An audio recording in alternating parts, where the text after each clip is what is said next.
Canta con nosotros. Escuchen reyes y príncipes, escuche toda la tierra, mi música y mi canción yo daré al Señor, de su justicia. No olvide colocar en modo vibración o silencio su celular.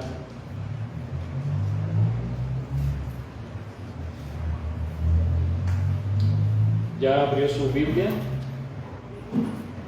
¿Cuántos libros tiene la Biblia? 66, esa es la más fácil. Ahora dígame, ¿cuántos tiene el Antiguo Testamento? ¿Cuántos libros? ¿Y cuántos tiene el Nuevo Testamento?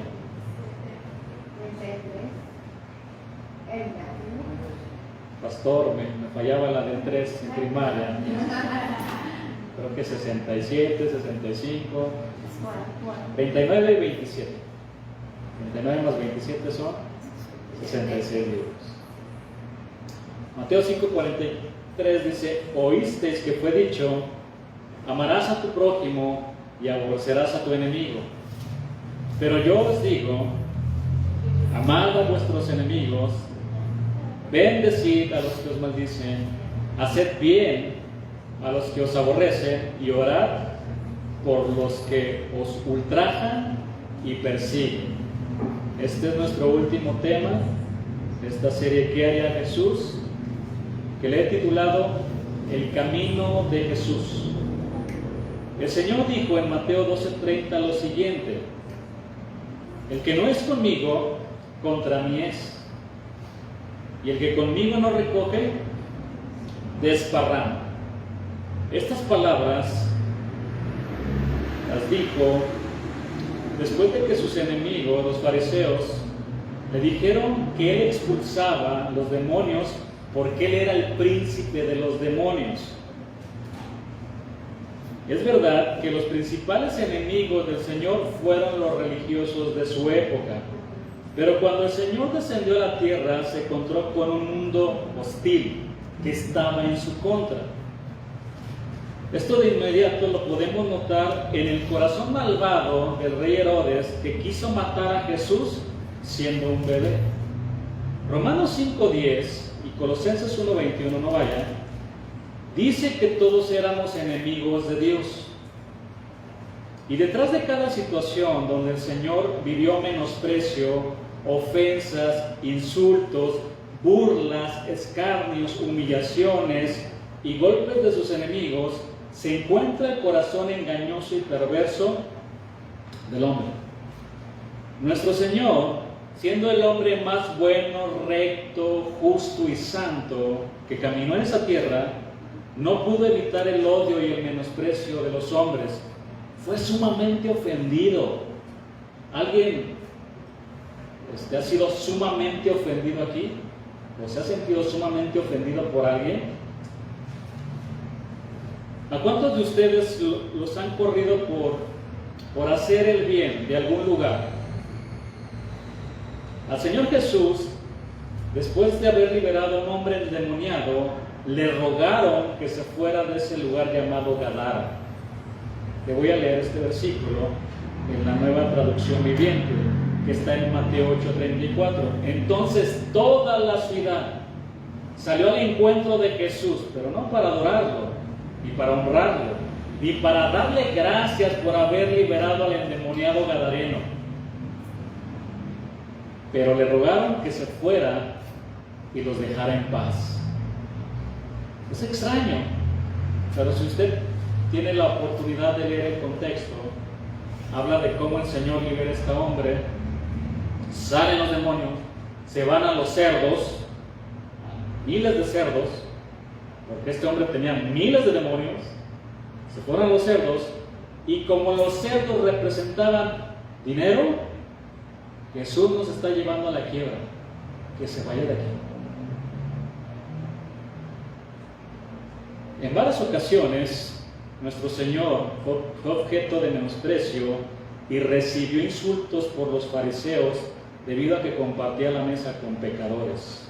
Mateo 11:19 dice: el Hijo del Hombre, por su parte, festeja y bebe, está en otra versión, esto que les estoy leyendo, y ustedes dicen, es un glotón y un borracho. ¿Le han dicho glotón y borracho? Y es amigo de cobradores de impuestos y de otros pecadores.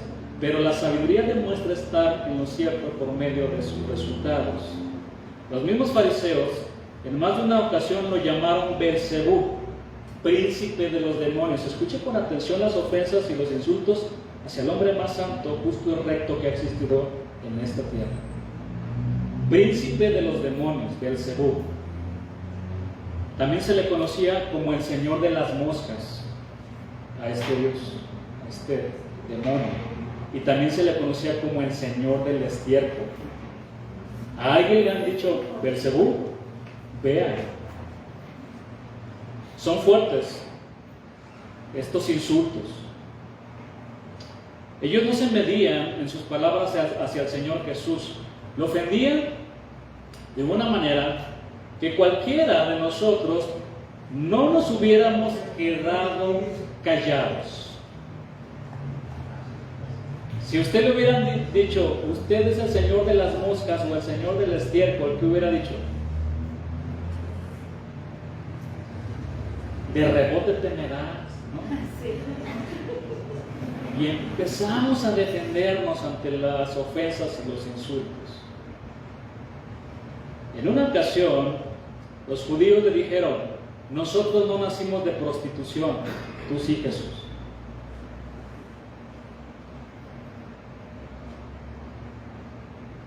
Dando a entender que José no era su padre.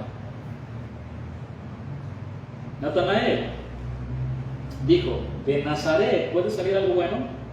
En otra versión se lee, ¿acaso de ahí puede salir algo bueno? Juan 10:20 dice así también, muchos de ellos decían, demonio tiene y está fuera de sí. Otra versión dice, la mayoría decía, tiene un demonio y está loco. ¿Usted le han dicho loco? Vamos, loco por Cristo, ¿verdad? Loco por Cristo. La mayoría decía, tiene un demonio y está loco porque lo escucha. Hermanos, esto no ha terminado el día de hoy. Han transcurrido más de 2000 años y siguen diciendo que Jesús no existió, que se casó con María Magdalena. Hay quienes se dirigen al Señor hasta de una manera muy grosera, le insultan con malas palabras. El hombre más justo, santo y recto. Una multitud enardecida que gritaba, crucifíquenlo, crucifíquenlo, es la muestra clara de que todos estaban en su contra. Nuestro amado Señor fue tratado como el peor de todos los criminales que haya existido en este mundo. Vayan conmigo a Mateo 27-26 para leer unos versículos.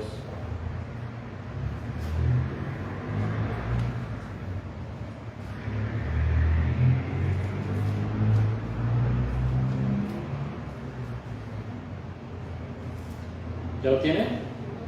Amén. ¿Dios es santo? Amén. Estoy completamente de acuerdo con eso, así sea. Con lo que dice la palabra, Dios es santo, eso es lo que significa amén. Estoy de acuerdo con esa gran verdad. Dios es 3 veces santo. Entonces le soltó a Barrabás y habiendo azotado a Jesús, le entregó para ser crucificado. Entonces los soldados del gobernador llevaron a Jesús al pretorio y reunieron alrededor de él a toda la compañía y desnudándole, le echaron encima un manto de escarlata. Empezaron a jugar con Jesús. El juego del tonto que quiere ser rey. Qué duro, ¿no? Qué duro. Y pusieron sobre su cabeza una corona tejida de espinas y una caña en su mano derecha. E hincando la rodilla delante de él, le escarnecían diciendo, salve rey de los judíos. Y escupiéndole, Tomaban la caña y le golpeaban en la cabeza. Qué duro. Con todo esto, el Señor soportó todo por amor a sus enemigos. En la misma cruz ganó el alma todavía de un centurión romano que dijo: verdaderamente este hombre era el Hijo de Dios. ¿Se pueden imaginar al Señor Jesús que en ese momento se hubiera defendido delante de los soldados? Él pudo hacerlo, pero no lo hizo, inclusive por amor a ellos, porque ahí un centurión estaba viendo cómo moría el Señor Jesús y todo lo que estaba sucediendo a su alrededor. El velo del templo se rasgó de arriba y abajo y estaban sucediendo cosas sobrenaturales. Muchos resucitaron, dice la Escritura. Bien, a pesar de recibir muchas ofensas, humillaciones, insultos, burlas, desprecio, etc., el corazón del Señor Jesús estaba libre de odio, venganza y amargura. Ahí en la cruz, en medio del intenso sufrimiento, dice la palabra que oró por sus enemigos, diciendo: Padre, perdónanos porque no saben lo que hacen. Mis hermanos, detrás de los maltratos de los soldados y del odio de todos sus enemigos está el hombre, estamos todos nosotros. Porque la Escritura dice en Romanos 5:10, vaya conmigo a esa Escritura.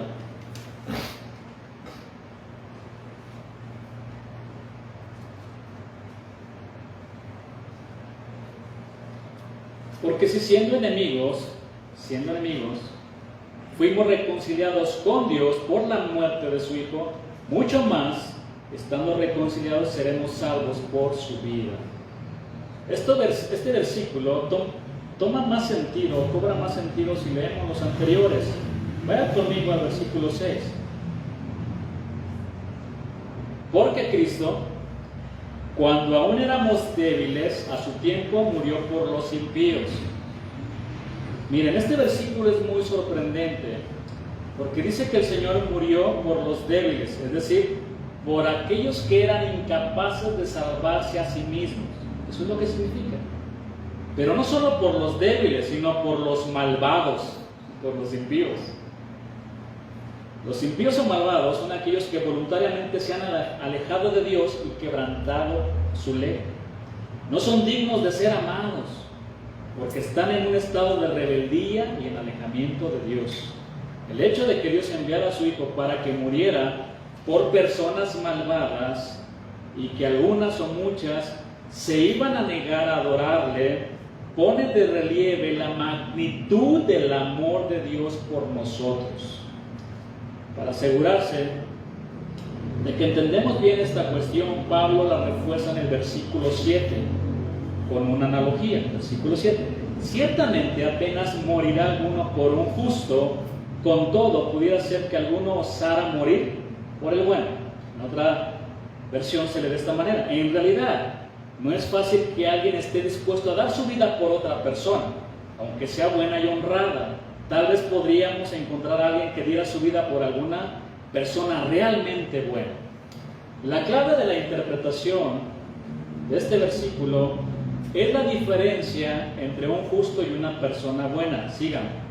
Al justo se le respeta, a la persona buena se le ama. Es muy poco probable que alguien esté dispuesto a dar su vida por alguien que respete. Sin embargo, hay más probabilidades de encontrar a personas que podrían morir por alguien a quien aman. ¿Un soldado por sus compañeros? Sí. ¿Un padre por su hijo? Sí. Por quien ama.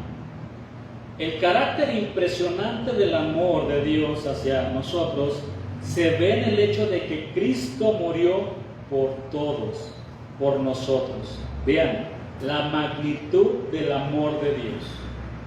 ¿Ustedes creen que nuestro Señor Jesús murió por el peor de los criminales? Díganme al que usted quiera. A los asesinos que mataron a varias mujeres. A lo peor de lo peor. ¿Usted cree que haya muerto el Señor por él? ¿Usted se pondría en su lugar por esa persona? Vean el amor de Dios. Es impresionante. Por eso el versículo 8 nos dice: mas Dios muestra su amor para con nosotros en que, siendo aún pecadores, Cristo murió por nosotros.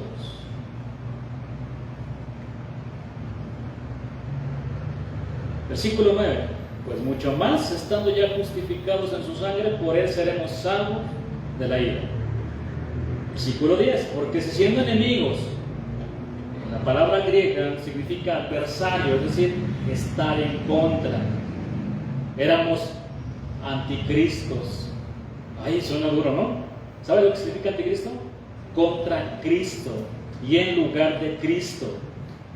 El hombre siempre ha querido tomar el lugar de Dios y siempre está en contra y en rebeldía de Dios. Suena duro, pero no me estoy refiriendo a ese hombre que va a aparecer después, sino en el sentido de la palabra, anti contra Cristo. Alcanzan a dimensionar el amor de Dios. Él vino a salvar a todos sus enemigos. Probablemente muchos de nosotros seguimos deseando que les vaya mal a aquellos que consideramos nuestros enemigos. Pero si queremos seguir las pisadas del Señor y ser como Él, debemos amarlos como Él nos amó. ¿Qué hizo Jesús con sus enemigos? A muchos de ellos los conquistó con su amor. Y mira, hermano, el Señor nunca nos va a pedir algo que Él nunca haya hecho. El camino de Jesús es amar, el camino de Jesús es perdonar, el camino de Jesús es pasar por alto la ofensa, el insulto. El camino de Jesús es no guardar rencor ni amargura en el corazón de aquellos que nos hacen daño. ¿Alguien quiere seguir al Señor Jesús? ¿Alguien quiere imitarlo? ¿Es fácil? Dice la hermana, no es fácil. No es fácil. ¿Alguien quiere tomar su cruz, negarse a sí mismo y decirle: Señor, aunque me lleven a la cruz del Calvario y me crucifiquen, Señor, yo quiero seguir? Porque cuando los discípulos del Señor Jesús lo seguían, ellos entendieron perfectamente. Ellos entendieron cuando el Señor: ¿quieren seguirme? Tomen su cruz, níguense a sí mismos y síganme. Es decir, tienen que morir, pueden morir al Señor.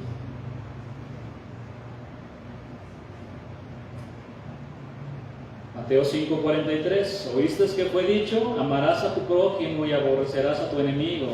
Pero yo os digo: amad a vuestros enemigos, bendecid a los que os maldicen, haced bien a los que os aborrecen y orad por los que os ultrajan y os persiguen. Estos dos versículos forman parte de ese extraordinario, de ese maravilloso sermón del monte de nuestro Señor Jesucristo. Antes de este pero yo os digo, hay 6 más. El primer pero lo encontramos en Mateo 5:22. Lea conmigo desde el versículo 21. Oíste que fue dicho a los antiguos: no matarás, y cualquiera que matare será culpable de juicio. Pero yo os digo, aquí encontramos el primer pero de Jesús, que cualquiera que se enoje contra su hermano será culpable de juicio, y cualquiera que diga necio a su hermano será culpable ante el concilio, y cualquiera que le diga fatuo quedará expuesto al infierno de fuego. ¿Tendremos entre nosotros algún asesino? Yo creo que no, ¿verdad? Vamos a ver. Aquí el Señor está poniendo al mismo nivel el pecado de matar con el de enojarse con el hermano. Ambos pecados tienen como resultante la frase culpables de juicio. ¿Usted se ha enojado con algún hermano en su familia que ya no lo ve por años? Y ni lo quiero ver en pintura, pastor. Si supiera lo que me hizo, me robó mi Virgen de Guadalupe. Nunca lo voy a perdonar, pastor. Pero hay casos muy tristes, esto da risa, pero hay casos muy tristes entre familias donde hermanos en 10 años no se hablan. No se hablan. Muchos problemas. Tenemos el encuentro también entre, si no me equivoco, Jacob y Esaú. Tuvieron una pelea y después hasta lloraron, ¿no? Se abrazaron. Y José, que sin deberla, con todo lo que pasó, y cuando vio a todos sus hermanos, se fue a un cuarto y lloró a gritos, y porque los amaba tanto y no guardó nada en su corazón. Pero vean, ¿habrá algún asesino entre nosotros aquí? Decirle a alguien necio expresa desprecio por su ignorancia. Llamar a alguien fatuo es como decirle estúpido. Suena fuerte. No seas un estúpido. En inglés no es tanto, es más suave. Así lo interpretan, pero aquí suena fuerte. ¿Cuántas veces a alguna persona le hemos llamado estúpido, tonto? Sabiendo que en esa persona está grabada la imagen de Dios, porque así dice la palabra. Pastor, yo no he matado a nadie. Hermanos, la verdad es que hemos asesinado a muchos, ¿dónde? En nuestro corazón. Porque nos enojamos por cualquier cosa y no buscamos la reconciliación. Nos importa más nuestro orgullo y difícilmente estamos dispuestos a pedir perdón o perdonar. Mis hermanos, creo que muchas veces estamos apuntando en el lugar equivocado.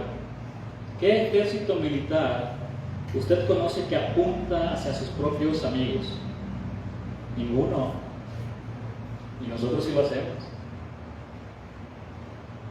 Los cristianos nos damos con todo por la sana doctrina.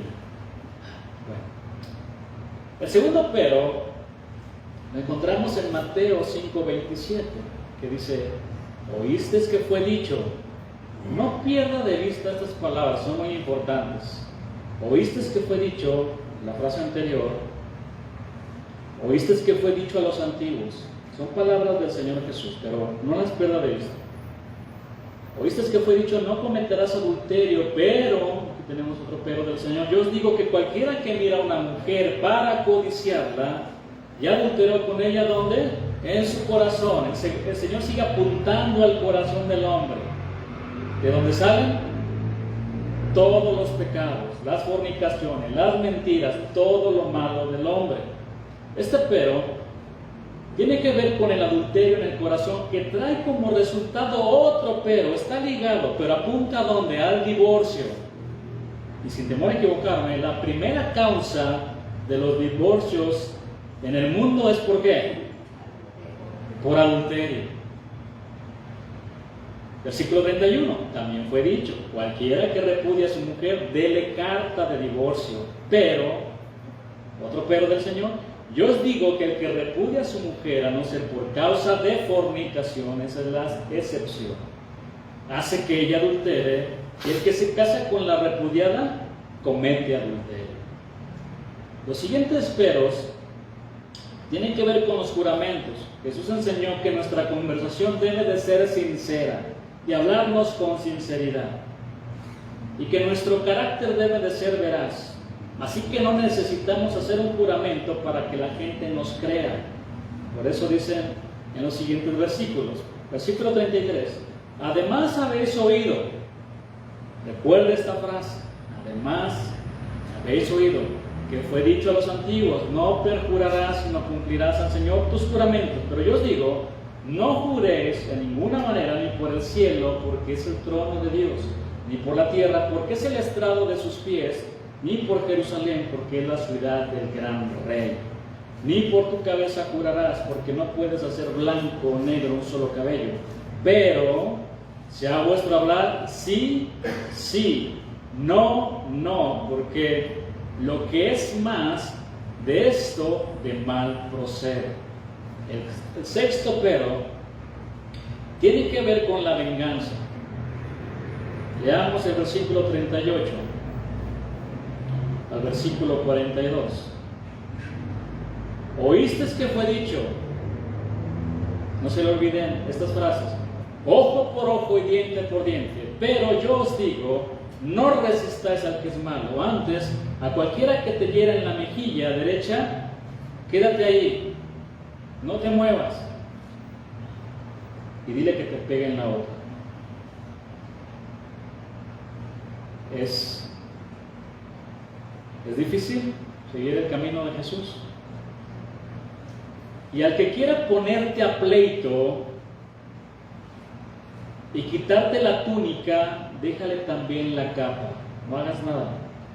¿Quieres mi celular? Aquí está el celular. ¿Quieres mi carro? Aquí está el carro. Aquí está todo. Yo me rindo. Yo no voy a hacer nada. Pero es que es mi carro. Me costó 20 años de trabajo, pastor. No es tu carro. Es de Dios. Todo es de Dios. Todo es de Dios. Es un problema cuando pensamos que tenemos algo.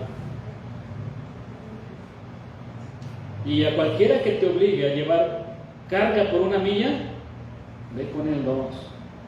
Al que te pida dale, y al que quiera tomar de ti prestado, no se lo rehuses. La ley era justa.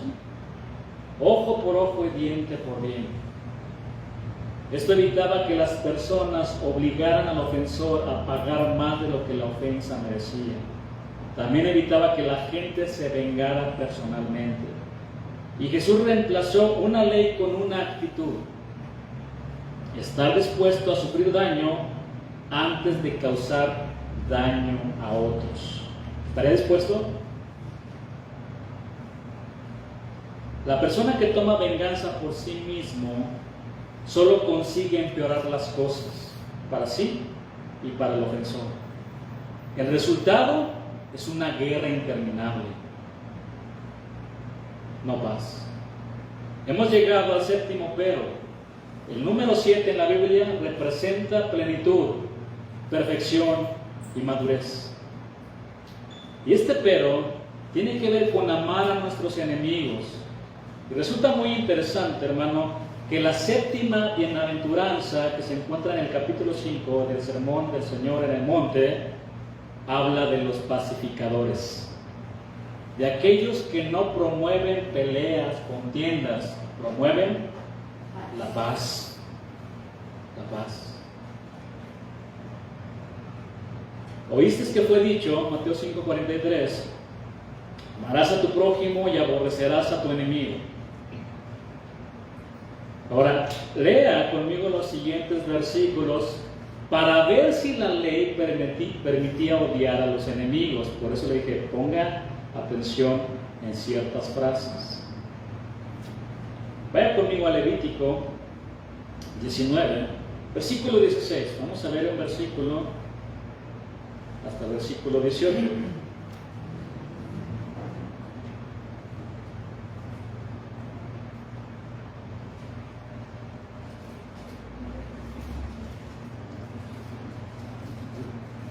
Ese está fuerte, ¿no? Ese versículo, el 16. ¿Dónde se originan o dónde más a menudo se dan los chismes?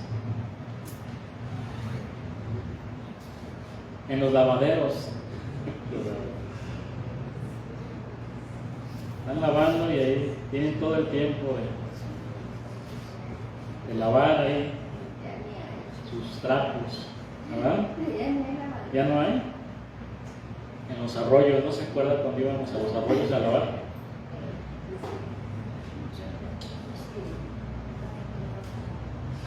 No andarás chismeando entre tu pueblo. No atentarás contra la vida de tu prójimo, Jehová. Atentamos contra la vida del prójimo cuando estamos hablando mal, inclusive cuando están hablando bien. O mejor dicho, cuando están diciendo algo que es verdad de cierta persona. También. Lo que tiene que hacer esa persona que está hablando es hablar con esta persona que tiene el problema. La otra no tiene por qué estar escuchando. Es decir, a ver, tú traes un problema en tu corazón, ve El hermano ve con cierta persona y arregla. Versículo 17. No aborrecerás a tu hermano en tu corazón, razonarás con tu prójimo para que no participes de su pecado. No te vengarás ni guardarás rencor a los hijos de tu pueblo, sino amarás a tu prójimo como a ti mismo, yo Jehová. En ninguna parte de la Escritura se dice que tenemos que odiar, aborrecer a nuestros enemigos. La ley no enseñaba eso en ninguna parte. Pasajes como Éxodo 23:4 indican precisamente lo opuesto. Vamos a leer estos versículos. Éxodo 23:4 y versículo 5.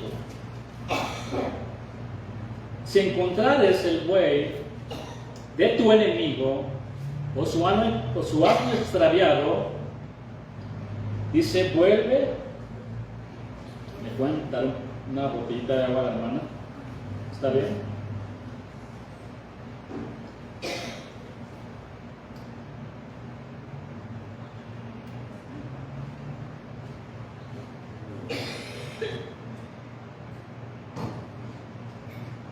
Éxodo 23:4.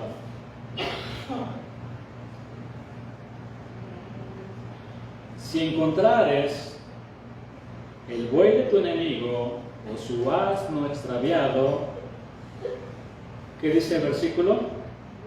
Quédatelo. De aquí soy, pastor. De aquí soy. Dios me bendijo. Y además es de mi enemigo. Ay, ojalá le haga falta esto que me encontré. No, eso no dice. Versículo 5. Si vieres el asno del que te aborrece, caído debajo de su carga, ¿le llegarás sin ayuda? Antes bien, le ayudarás a levantarlo. ¿Qué está pasando aquí con este versículo del Señor Jesús? ¿Habéis oído? Aborrecerás a tu enemigo. Vean, aquí es importante esto. Cuando el Señor Jesús citaba las Escrituras, Él decía, escrito está. Escrito está. Y citaba todo el consejo de la Escritura, no solo una parte. Pero aquí está usando las frases, oíste que fue dicho a los antiguos, oíste que fue dicho, también fue dicho, además habéis oído. Esto significa que muchos no habían estudiado la ley de Moisés por sí mismos y todo lo que tenían era la enseñanza sobre la ley de los fariseos y los escribas, que habían torcido la palabra. Aborrecerás a tu enemigo, y todos le creían. Por supuesto, a los gentiles, a los samaritanos les vamos a llamar perros. Aborrece a tu enemigo. Mateo 5:44, pero yo os digo, amad a vuestros enemigos, bendecid a los que os maldicen, haced bien a los que os aborrecen y orad por los que os ultrajan, por los que nos insultan y por los que nos persiguen. Mis hermanos, el camino de Jesús es amar a nuestros enemigos así como Él nos amó. El camino de Jesús es bendecir a los que nos maldicen. El camino de Jesús es hacer el bien a aquellos que nos detestan.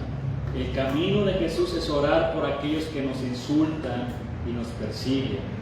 Pastor, ¿quién puede hacer eso? ¿Quién? ¿Quién puede hacer eso? Solo Jesús.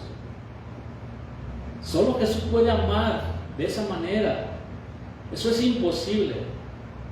Vamos a ver si es imposible.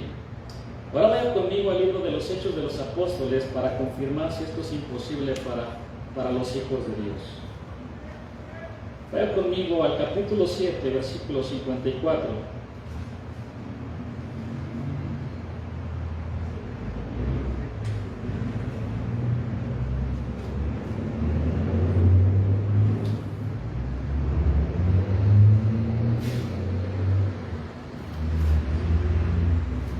Ahí en el concilio estaba un hombre, Esteban. Un hombre que cuando recibió el llamado para servir las mesas, dijo: aquí estoy, pastor. ¿Qué hay que hacer? ¿Lavar los baños? Yo los lavo, pastor. ¿Poner las sillas? Yo las pongo, pastor. En lo que el Señor me quiera poner, yo lo voy a hacer. Ahí estaba ese hombre Esteban, un hombre lleno de sabiduría, del Espíritu Santo. Estaba delante del concilio, delante de todos los religiosos, y dijo estas palabras que vamos a leer más adelante, pero en el versículo 54, quiero que me siga ahí. Oyendo estas cosas, se enfurecían en sus corazones y crujían los dientes contra él, contra Esteban. En otra versión se lee: los líderes judíos se enfurecieron por la acusación de Esteban y con rabia le mostraban los puños. Ahorita vas a ver esto. Ahorita vas a ver, enemigo, te traigo unas donde te encuentre, ¿no? Dios te bendiga. Tiemblan con el puño. Pero Esteban, dice la Escritura, lleno del Espíritu Santo, puesto los ojos en el cielo, vio la gloria de Dios y a Jesús que estaba a la diestra de Dios. Y dijo: he aquí, veo los cielos abiertos y al Hijo del Hombre que está a la diestra de Dios. El justo Esteban, delante del concilio, previamente les había contado la historia de Abraham. Es un sermón increíble, ustedes pueden leer. Después les cuenta sobre la historia de Moisés, grandes figuras para estos judíos. Y el discurso de Esteban tiene 3 objetivos. Número 1, mostrar que la actividad de Dios no se limitaba al territorio geográfico de Israel, ni al lugar específico del templo, ni exclusivamente a los judíos. Número 2, comprobar con la historia de los hebreos que ellos habían rechazado a los representantes de Dios, es decir, a los profetas, y habían resistido su plan a menudo. Y número 3, mostrar que la crucifixión de Jesús y la persecución de sus seguidores era una continuación de ese patrón de rechazo y resistencia. De por sí, ellos ya estaban enojados porque Esteban los acusó de no guardar la ley y de matar a Jesús. Cuando Esteban les dijo que vio a Jesús a la diestra de Dios, no lo soportaron, porque consideraban que Jesús era un blasfemo. ¿Quiere verlo conmigo rápidamente? Mateo 26, 62, al versículo 68, lo leemos rápido. Mateo 26, 62. Dice: y levantándose el sumo sacerdote, le dijo: ¿no respondes nada? ¿Que testifican estos contra ti? Mas Jesús callaba. No digan nada, hermano. Quédese callado. No dices nada de lo que están hablando de ti. No digas nada. Sigamos el ejemplo del Señor Jesús. Pero no es verdad lo que están diciendo. Entonces, duerma tranquilo. Duerma tranquilo. Si es verdad, preocúpese. Mas Jesús callaba. Entonces el sumo sacerdote le dijo: te conjuro por el Dios viviente que nos digas si tú eres el Cristo, el Hijo de Dios. Jesús le dijo: tú lo has dicho, y además os digo que desde ahora veréis al Hijo del Hombre sentado a la diestra del poder de Dios y viniendo en las nubes del cielo. ¡Qué palabra! Del mismo Señor Jesús dice: yo voy a regresar.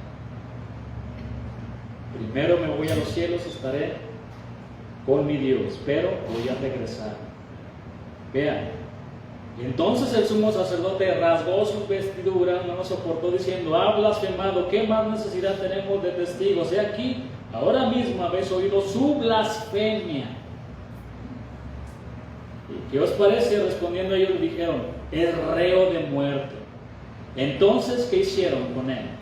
Le escupieron en el rostro y le dieron puñetazos, y otros le abofeteaban, diciendo: profetízanos, Cristo, ¿quién es el que te golpeó? ¿Quién aguanta esto, hermano? ¿Quién aguanta? ¿Quién aguanta? ¿Usted aguantará que le escupen la cara?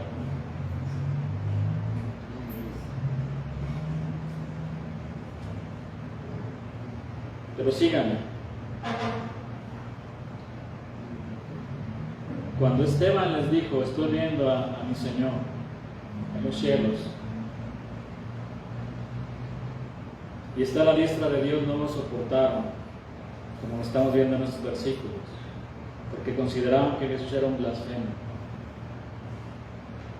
Beelzebub, un blasfemo, que había nacido de fornicación, lo menospreciaron.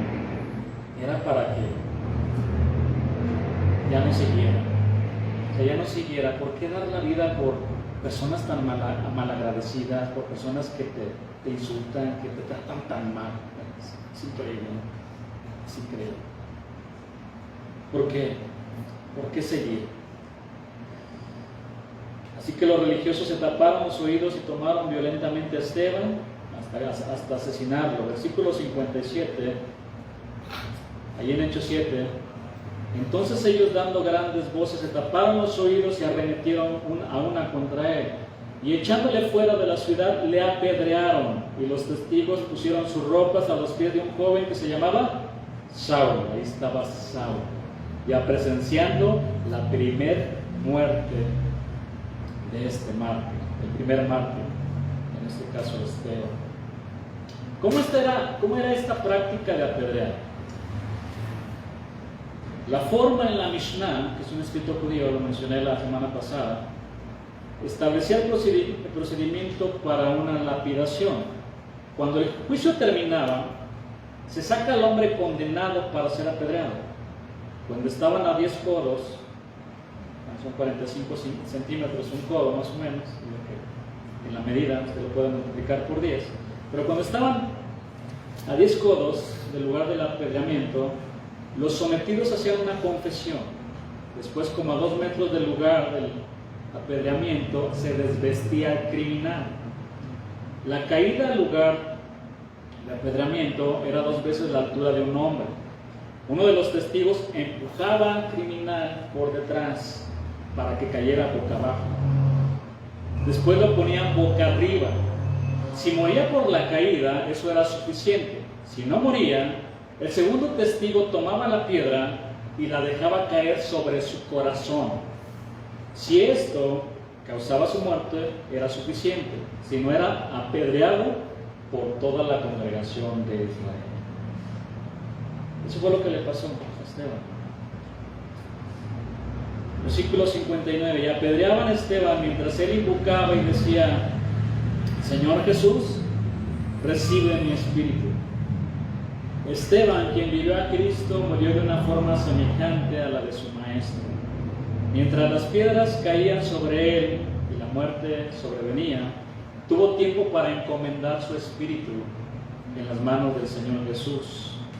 La construcción gramatical en el texto griego expresa urgencia, como si dijera: Señor Jesús, recibe ahora mismo mi espíritu, porque ya quiero estar contigo. Una expresión muy similar hizo nuestro Señor Jesús en la cruz del Calvario: Padre, en tus manos encomiendo mi espíritu. Versículo 60. Y puesto de rodillas, clamó a gran voz: Señor, no les tomes en cuenta este pecado. Y habiendo dicho esto, durmió. ¿Se puede o no se puede? Sí se puede perdonar y amar a nuestros enemigos. Los que están, hombres, y las que están, mujeres, llenas del Espíritu Santo, son hombres, son mujeres que son capaces de perdonar. De perdonar. Pero si no se llena, no va a poder perdonar. El Espíritu Santo. Todo creyente debe de estar dispuesto para bendecir a quienes lo maldicen. El verdadero cristiano sigue en todo a Cristo. Así se entiende en la última oración de Esteban, que hizo de rodillas con voz fuerte. Él estaba viendo al Señor en pie a la diestra de Dios y arrodillándose en oración, expresa en plena coincidencia su última oración semejante a la de su Señor. Le pidió que no tomara en cuenta este pecado de homicidio hacia su propia persona. El primer mártir de la iglesia es el ejemplo de que sí se puede seguir el camino de Jesús. Esteban amó perdonó y oró por sus asesinos. Para ver conmigo el capítulo 12 del libro de Romanos.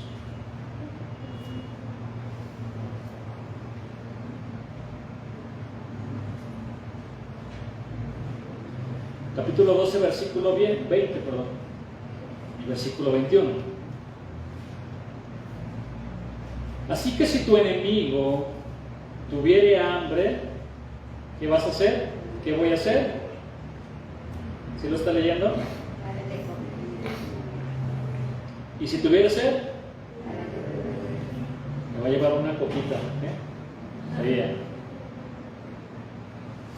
Pues haciendo esto, ascuas de fuego amontonará sobre su cabeza. No seas vencido de lo malo, sino vence con el bien el mal. En los versículos del 10 al 16, Pablo explica cómo amar a nuestros hermanos en la fe. Ahora en los versículos del 17 al 21 nos exhorta a amar a nuestros enemigos. Por cierto, si alguien tuvo enemigos, ¿quién fue? El apóstol Pablo. Los de su nación, los judíos, lo querían asesinar. El principio básico de todas estas exhortaciones se resume al principio y al final. No paguen a nadie mal por mal. No te dejes vencer por el mal. Al contrario, vence el mal con el bien. La palabra vencer aquí es una palabra militar que quiere decir dominar. No te dejes dominar por el mal. Pablo nos dice que pagar mal por mal es perder de inmediato la batalla contra el mal. La única forma de derrotar el mal es siendo bueno con aquel que te hizo daño. Nunca te conviertas, mi hermano, aquí reflexiono en esto, nunca te conviertas jamás en un Saúl o en un Absalón. Nunca lo hagas, nunca.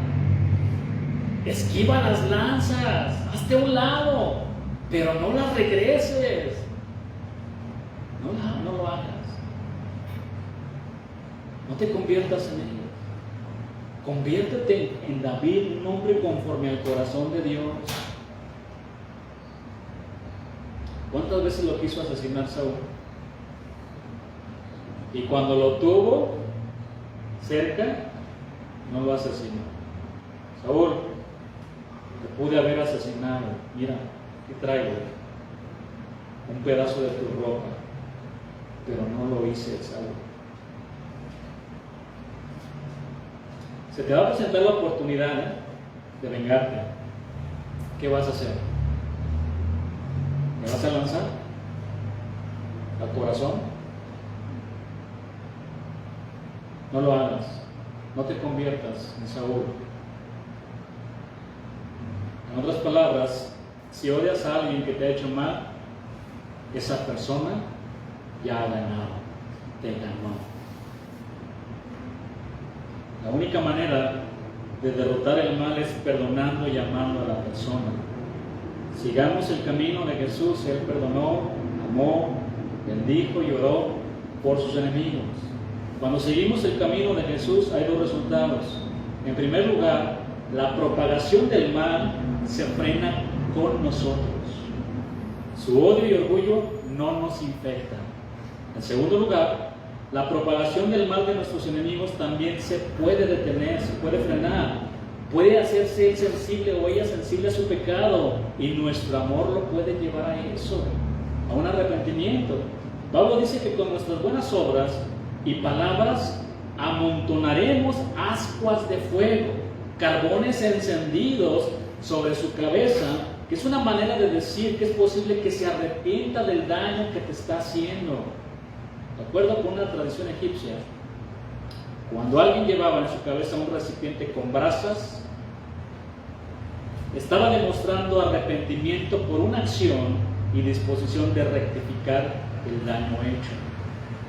Nuestros enemigos pueden ser llevados a la vergüenza, intranquilidad y al remordimiento al ser sorprendidos por nuestra forma de seguir a Jesús, quien nos enseñó un camino más excelente, no el de la venganza, no el del odio, el del amor y el del perdón.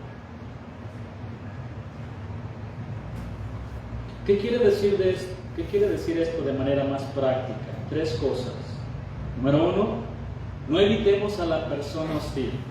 La palabra dice, en cuanto de ustedes dependa, vivan en paz ¿con quién?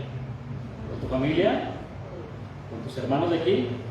Con todos, con todos.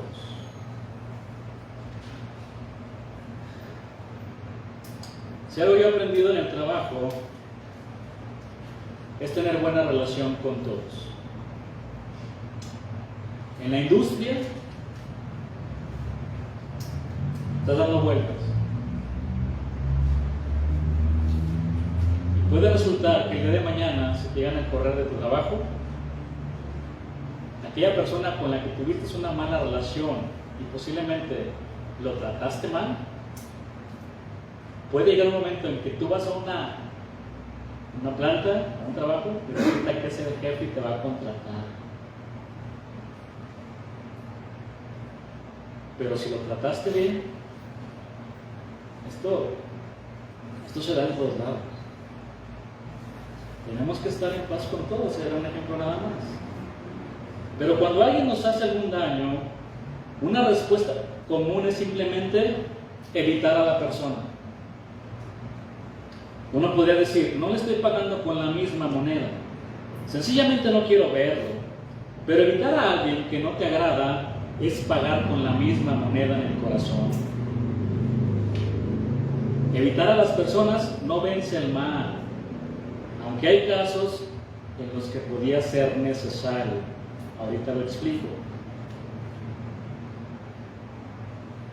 Otra manera práctica es expresar palabras y acciones amorosas. Si tu enemigo tiene hambre, dale de comer. Eso significa que tienes que ser cortés y amable al interactuar con los que son difíciles de amar. Esto fue lo que hizo Eliseo cuando derrotaron al ejército sirio. Vaya conmigo rápidamente a leer 3 versículos. A la segunda carta, segundo libro de Reyes. Capítulo 6, versículo 21, 22 y 23. Todos conocemos la historia, ¿sí la conocemos? Cuando sitiaron ahí todo el lugar, acorralaron a Eliseo, su siervo, oye, son miles contra nosotros. Abre los ojos espirituales para que veas que hay un ejército de ángeles que está con nosotros.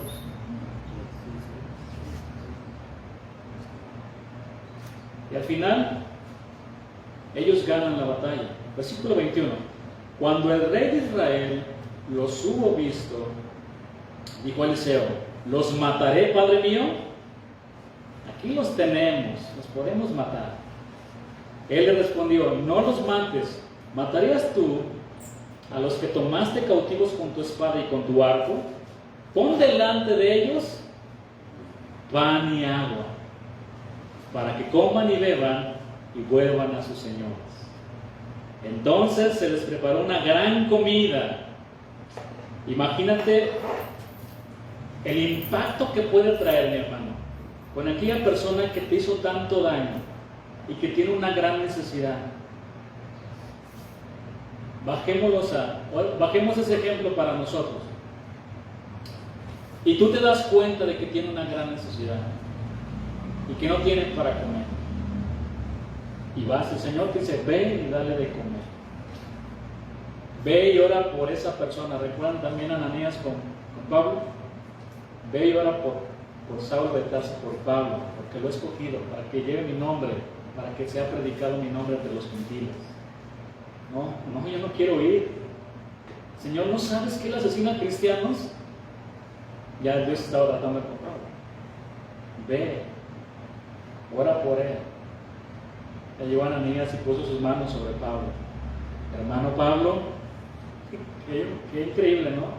Todas las historias de Dios. Pero imagínate que te llevara con el peor de los asesinos, con tu peor enemigo, y ve y llévale de comer. Pero le vas a llevar el platillo que más te gusta. Tú ya llevabas tu torta de huevos con frijoles, ¿no? Pues yo le voy a llevar esto. Una buena comida.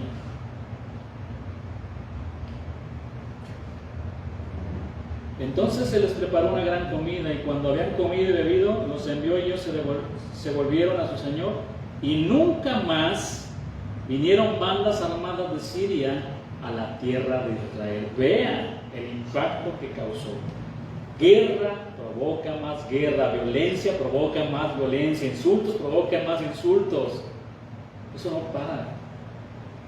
Frena, hermano. Frena eso en tu corazón. No sigas adelante.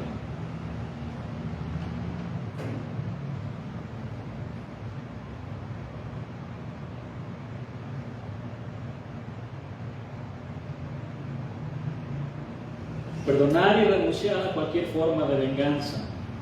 Romanos 12:19 dice: no os venguéis vosotros mismos, amados míos, sino dejad lugar a la ira de Dios, porque escrito está: mía es la venganza, yo pagaré, dice el Señor. Sin embargo, hay límites, hay muchos grados de hostilidad. Algunos enemigos son tan peligrosos que tener algo que ver con ellos es invitarlos a pecar. Solo imaginen una reunión rodeada de amor fingido.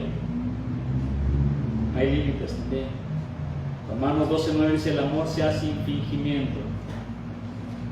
Tiene que ser un amor sincero, aborrecer lo malo y seguir lo bueno. Ahora vaya conmigo a la primera carta de los Tesalonicenses, capítulo 5, versículo 15.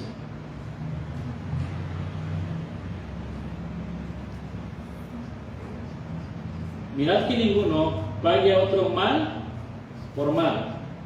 Antes seguid siempre lo bueno, unos para con otros y para con todos.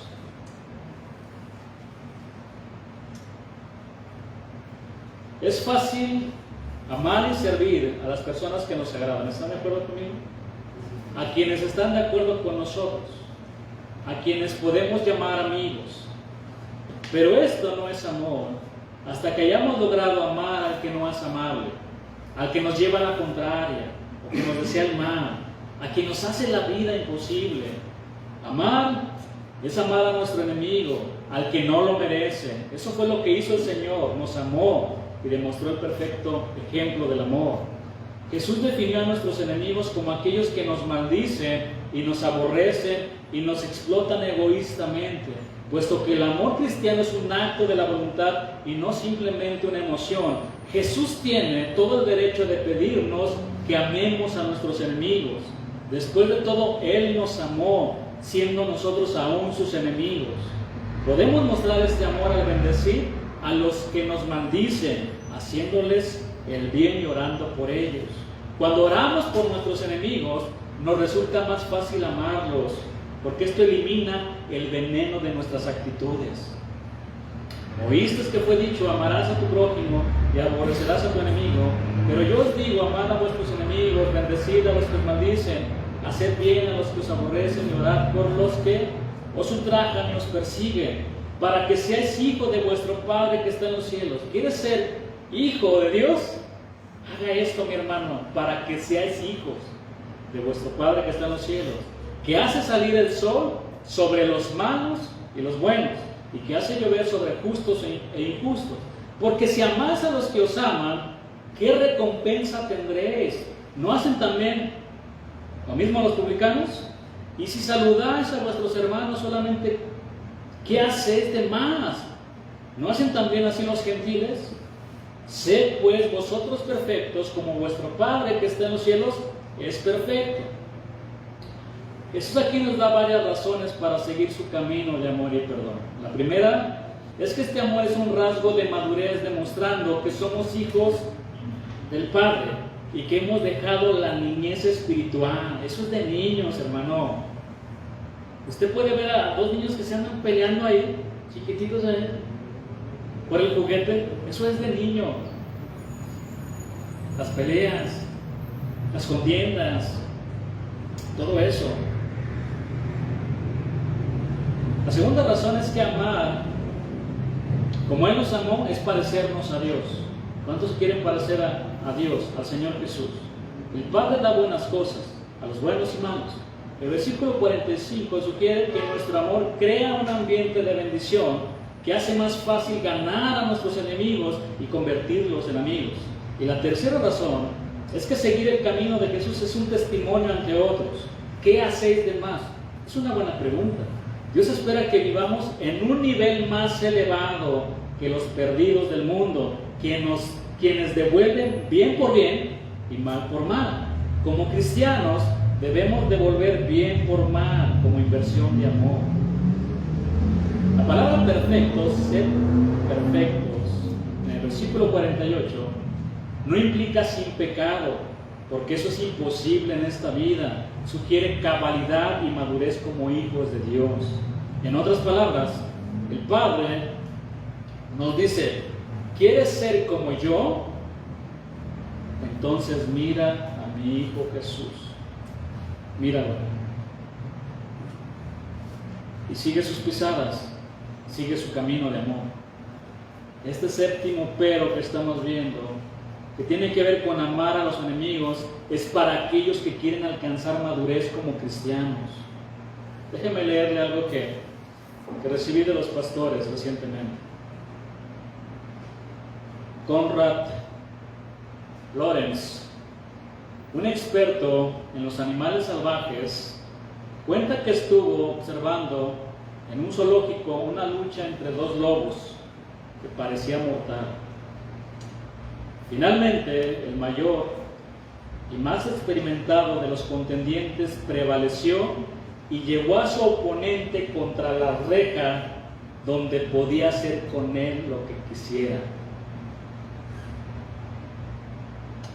En ese momento el señor Lawrence notó un rasgo que él cree que ha sido el medio otorgado por Dios para evitar la extinción de muchas especies. Abandonando la lucha, el más pequeño de los lobos dio vuelta a su cabeza, exponiendo las partes vitales de su cuello ante el otro feroz lobo.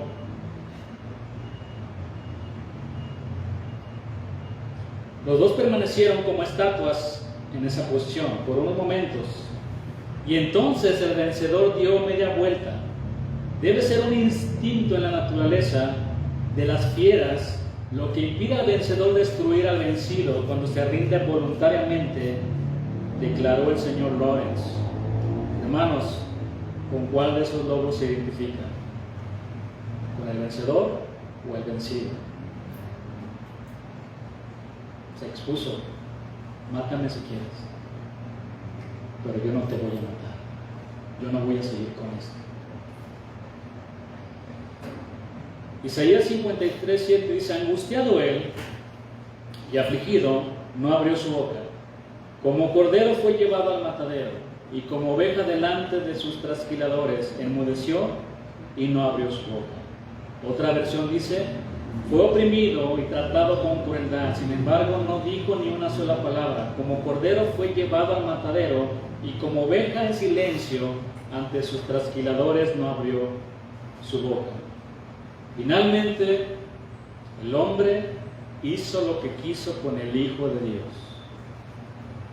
Ya vimos al principio, fue tratado como el peor de los hombres.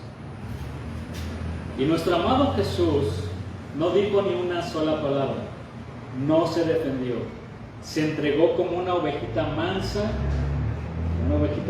que se entrega en manos de sus trasquiladores. Hagan conmigo lo que quieran.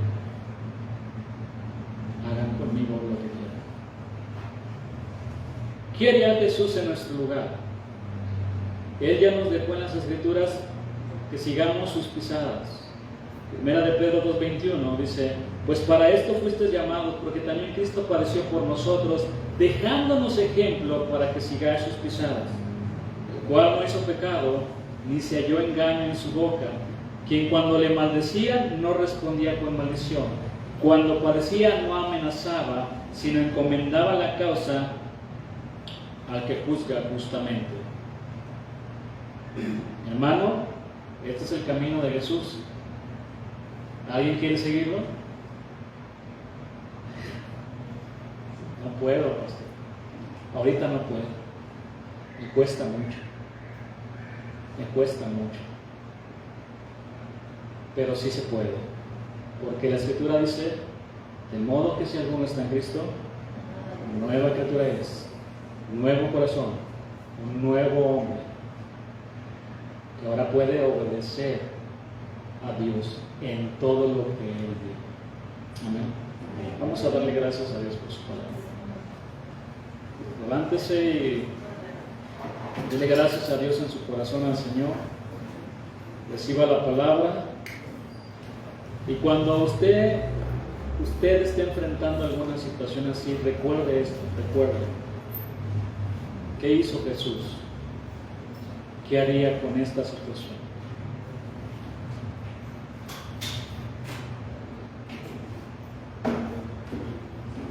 Y deje todas las manos de Él.